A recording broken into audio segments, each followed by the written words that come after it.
साथियों, पिछली कक्षा में हमने पंचम दिवस की श्रीमद् भागवत कथा की विषय सूची का जो अध्ययन किया वो हमारा दसम स्कंद के उत्तरार्ध भाग में चल रहा है। आज हम छठवें दिवस यानी षष्ठम दिवस की कथा की विषय सूची नोट करने वाले हैं। तो यहां हम नोट करते हैं षष्ठम दिवस कथा की विषय सूची।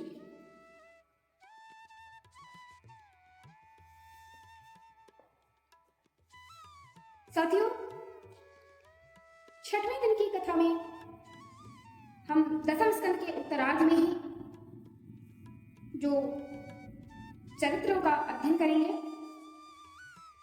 इसलिए यह दसम स्कंध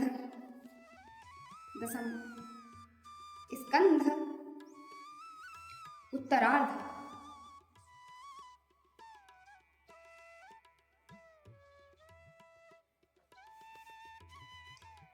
छठवें दिन की कथा में हम अध्ययन करेंगे प्रद्युम्न जी का जन्म,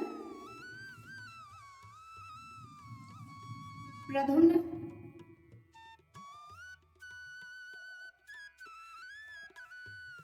जन्म और शंबरासुर वध। शंबरासुर वध। इसके पश्चात समयंतक मणि का आख्यान,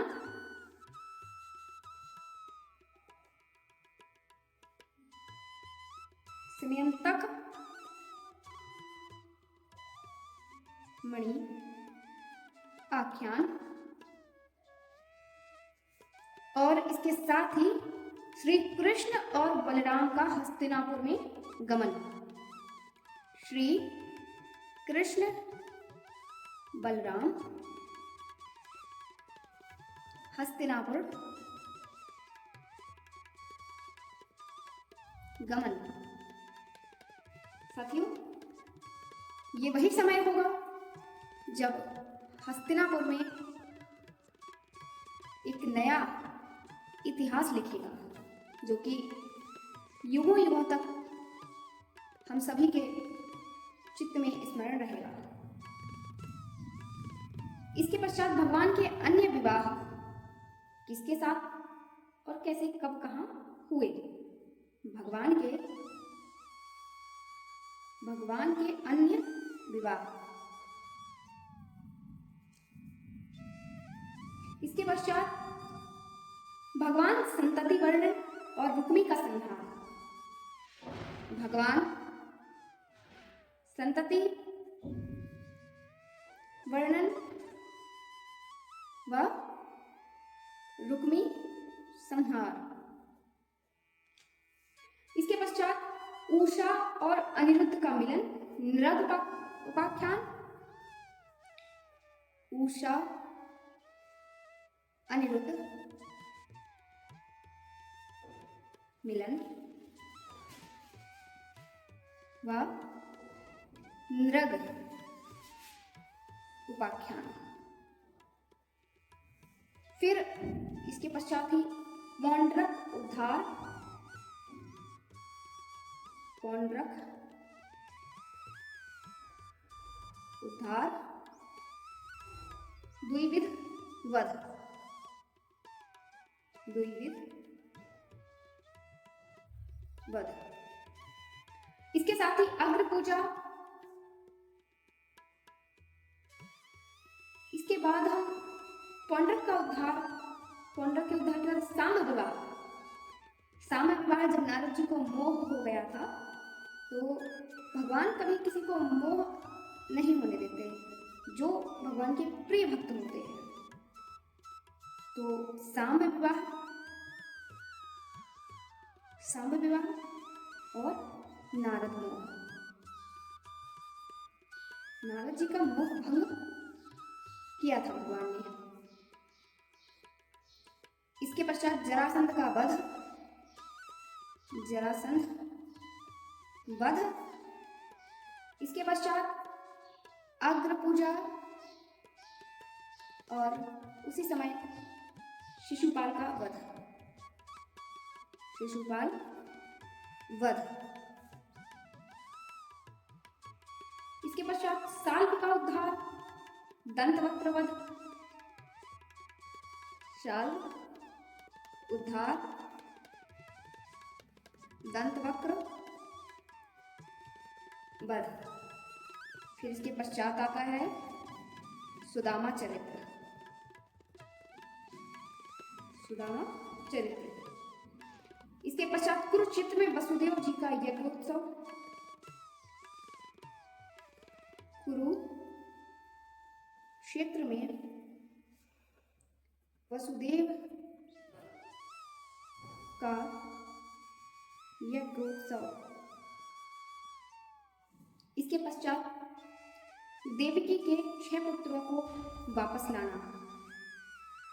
भगवान यमपुरी से माता देवकी के 6 पुत्रों को वापस लाए थे। देवकी के 6 पुत्रों को वापस लाना। इसके पश्चात ही सुभद्रा हरण। सुभद्रा हरण। सुभद्रा कौन थी? ये जिसको भी ज्ञात है वो कमेंट में जरूर बताइए। सुभद्रा हरण के बाद शिव जी का संकट मोचन। शिव जी का संकट मोचन। इसके पश्चात भृगु जी द्वारा त्रिदेव की परीक्षा। भृगु जी द्वारा त्रिदेव परीक्षा।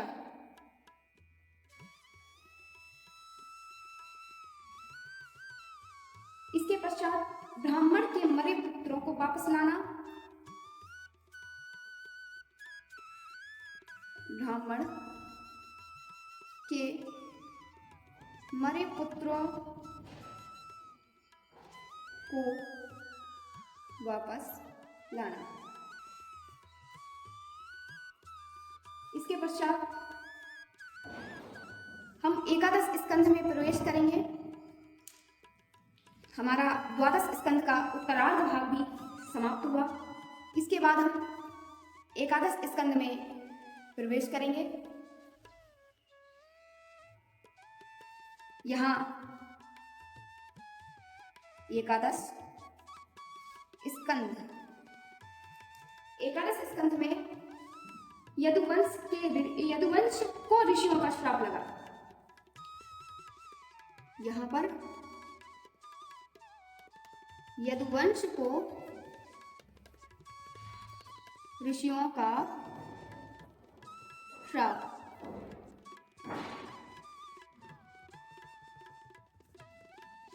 इसके पश्चात 9 योगेश्वर संवाद।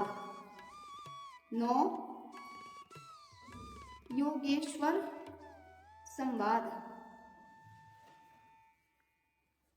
इसके पश्चात श्री कृष्ण का उद्धव जी को संदेश कि श्री कृष्ण का